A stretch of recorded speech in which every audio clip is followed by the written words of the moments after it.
सोमवार का व्रत। वैसे सामान्यतः यह व्रत चैत्र, वैशाख, श्रावण तथा कार्तिक में भी किया जाता है, मगर सावन में इसका अधिक महत्व है। इस दिन व्रत रखकर भगवान शंकर तथा पार्वती की पूजा करनी चाहिए। इस प्रकार दिन में एक बार भोजन करना चाहिए। यह व्रत करने से स्त्रियों को पति सुख और पति पुत्र सुख दोनों का प्राप्त होता है। सोमवार व्रत की कथा प्रारंभ। अशुपति प्रदेश में भगवान शंकर का एक बड़ा सोने का मंदिर था। उस मंदिर का पुजारी बड़ा धूर्त तथा नसीबाज था।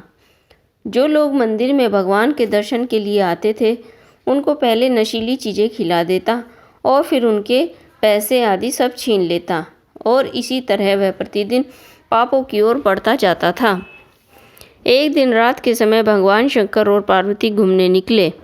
जब पुजारी का ऐसा हाल देखा तो पार्वती जी ने अप्रसन्न होकर कहा, हे नीच, तूने मेरी पूजा जप तप त्याग पाप कमाना शुरू कर दिया है। जा तू मेरे शाप से कोढ़ी हो जा। पार्वती जी के शाप से देने के साथ ही पुजारी कोढ़ी हो गया। फिर तो वह दुखी होकर रोने और चिल्लाने लगा।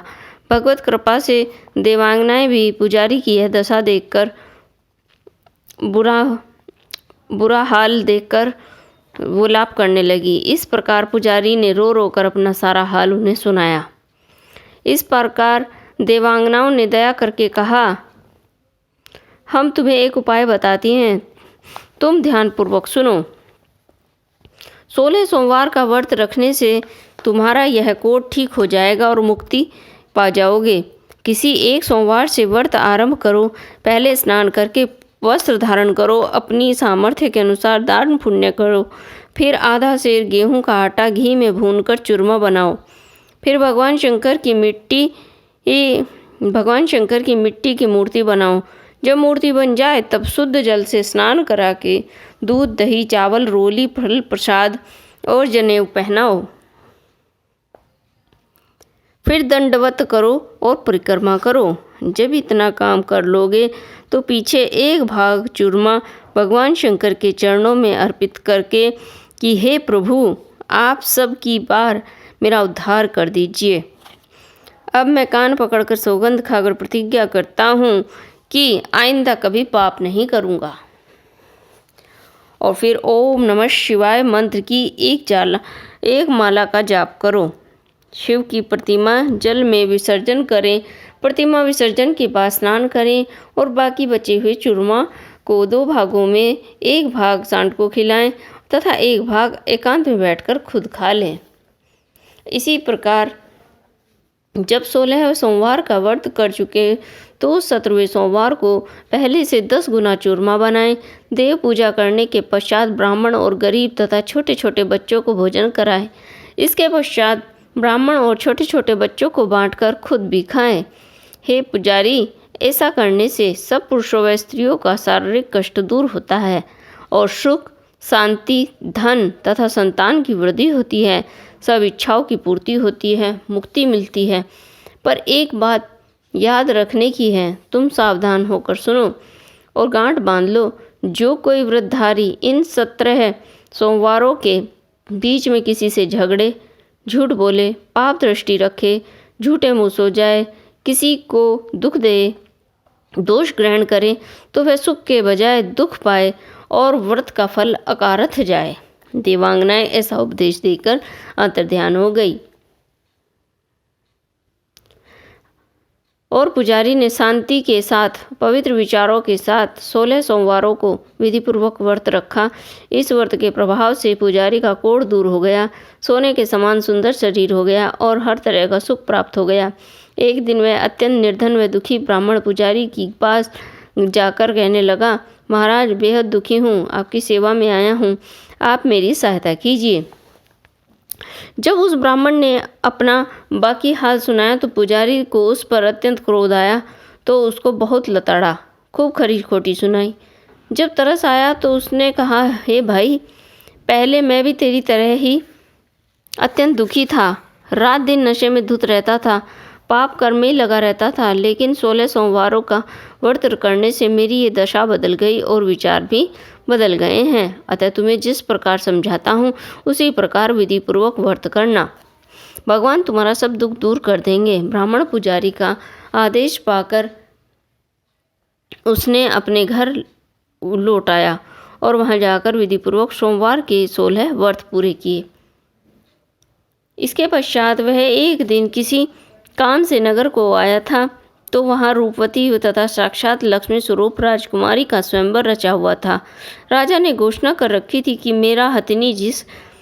मेरी हथिनी जिस व्यक्ति के गले में माला डाल देगी, उसी के साथ मैं राजकुमारी का विवाह करके राजपाट उसको आधा दे दूंगा।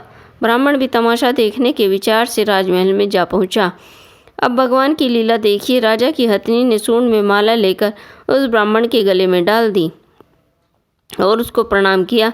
राजा ने अपनी प्रतिज्ञा के अनुसार राजकुमारी का विवाह उस ब्राह्मण के साथ कर दिया और आधा राजपाट उसको दे दिया। ब्राह्मण फिर सुखपूर्वक अपना जीवन व्यतीत करने लगा और भगवत पूजन में लीन रहने लगा।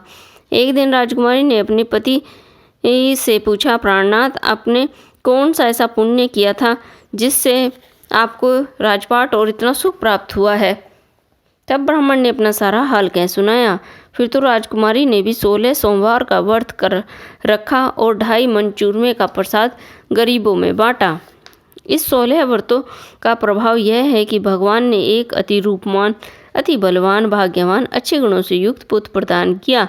ब्राह्मण ने ज्योतिषियों को बुलाया और बालक की कुंडली बनवाई, तो उन्होंने बताया कि इस बालक के ग्रह बड़े प्रबल हैं, यह चक्रवर्ती राजा होगा और सब राजे महाराजे इसके पैरों पर अपना शीश झुकाएंगे।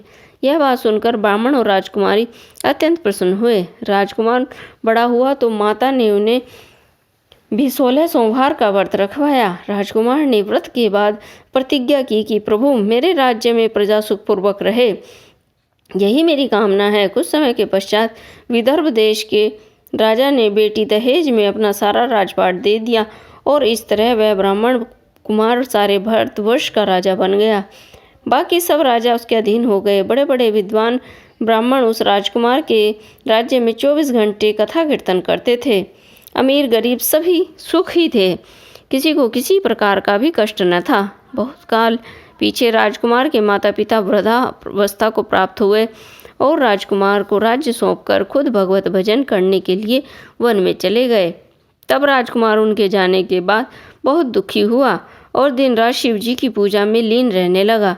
तब उसने रानी से कहा कि तुम भी मेरे साथ शंकर भगवान का पूजन किया करो।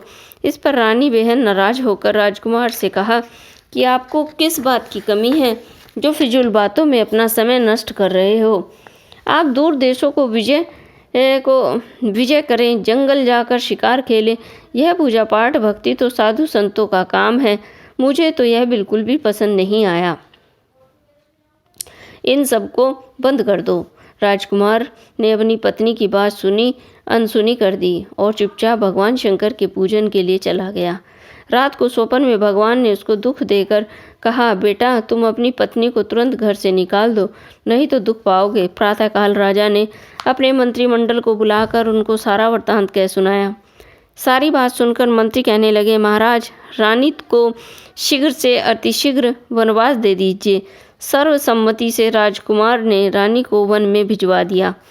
तब रानी जंगल में मारी मारी फिरने लगी और दरिद्रता भी उसे तरह तरह के कष्ट पहुंचाने लगी। गर्मी, सर्दी, बरसात से भी उसको अपार दुख भोगना पड़ा। कई साल तक वह इसी प्रकार दुख भोगती रही। एक दिन एक धोबिन को उस पर दया आ गई। वह उसको अपने घर ले गई।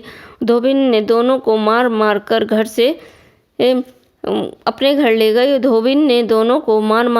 से निकाल दिया। एक साधु ने जब रानी का यह हाल देखा तो उसको उस पर बड़ा तरस आया। उसने भगवान शंकर से प्रार्थना की, हे भोलेनाथ, इसके अपराध क्षमा कर दीजिए। अब यह स्त्री अपने किए पर बहुत पछता रही है। इसके बाद उस साधु ने रानी को 16 व्रत रखवाए तो भगवान शंकर ने राजा को स्वप्न में दर्शन देकर कहा, उसको जंगल में से रानी को लिवाने के लिए किसी दूत को भेजो। इसके बाद राजा रानी दोनों जब तक जिंदा रहे सदा 16 सोमवार का व्रत करते रहे। जो कोई प्राणी प्रेम सहित श्री शंकर जी पूजन करके 16 सोमवारों का व्रत रखेगा वह इस लोक में सुख पाकर अंत में स्वर्लोक का अधिकारी होगा। बोलिए शिव शंकर भगवान की जय।